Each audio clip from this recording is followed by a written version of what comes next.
try natin siya ulit.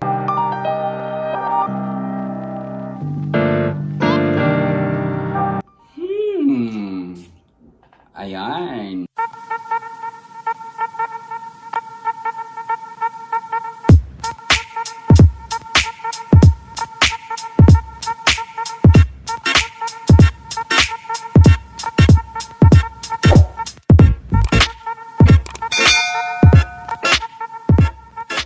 Hi guys! It's me, Ylarn again, and you're still watching on my YouTube channel. So ayun nga guys, kung sa kayong lahat, it's a brand new day again. For today's video, gagawa na naman tayo ng another product review mula sa Aficionado scent. Ayun, and for this time around guys, ang i-review natin is scent naman for women. So ayun guys, without further ado, let's get into the video.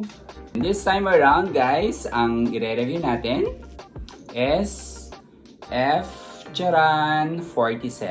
So, ayan. So, meron na tayong F42, meron na tayong F48 na for unisex. 42 is for men. And this time, yung F47 is for women.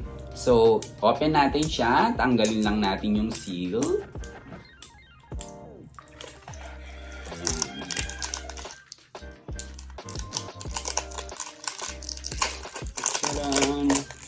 Charan, ayan. So, na-detach na natin yung seal. Ayan. So, again, usually dito sa harap or dito nakaprint yung number, yung F number ng scent.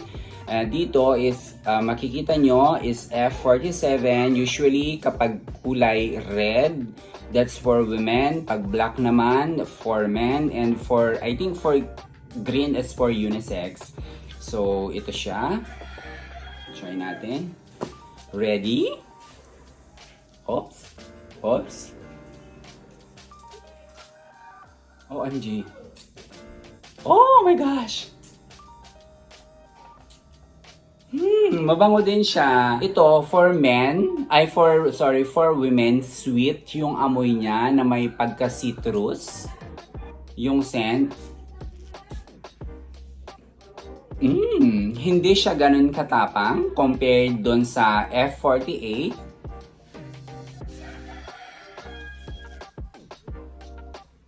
Ayun, nangingibabaw din yung amoy niya. Of course, lahat naman ng scent ng Aficionado, ganun siya.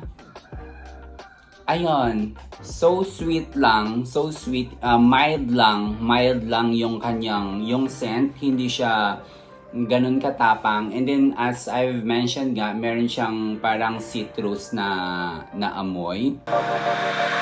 You're right. And then I'm not so sure if kagaya din to sa iba na as in tumatagal or hindi siya nawawala the whole day.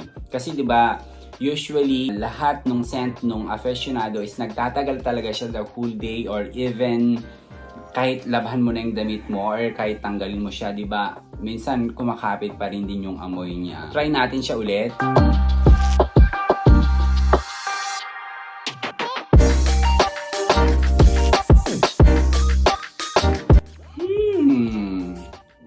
Ayan. Mabango siya. Mild lang siya. For women talaga yung scent niya. And again guys, itong Aficionado na 85 ml. As I've said before, nagkaroon na sila ng price increase, and this one is already 288 na mabibili mo sa mga shopping store, sa online, or it can be on a physical store or sa mga kiosk ng Aficionado.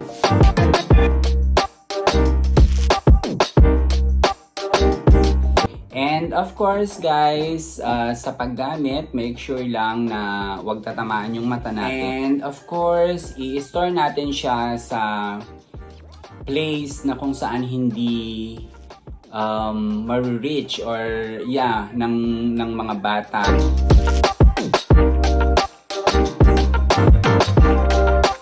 Of of course, pag bibili kayo is meron kayong free pouch. Ayan. Like this one. Ayan. And again guys, pala no, tip lang kapag naubos nyo to, wag nyong itatapon yung empty bottle. Instead, ibabalik nyo siya sa kiosk or kahit sa anong kiosk niyan. And of course, magkakaroon kayo ng discount sa purchase. At least, ma-lessen yung babayaran nyo, di ba? So, I think guys, that's all for now. This has been Ylarn saying bye-bye everyone. And please do not forget to like and subscribe. And then share na din. So, ciao everyone! Bye!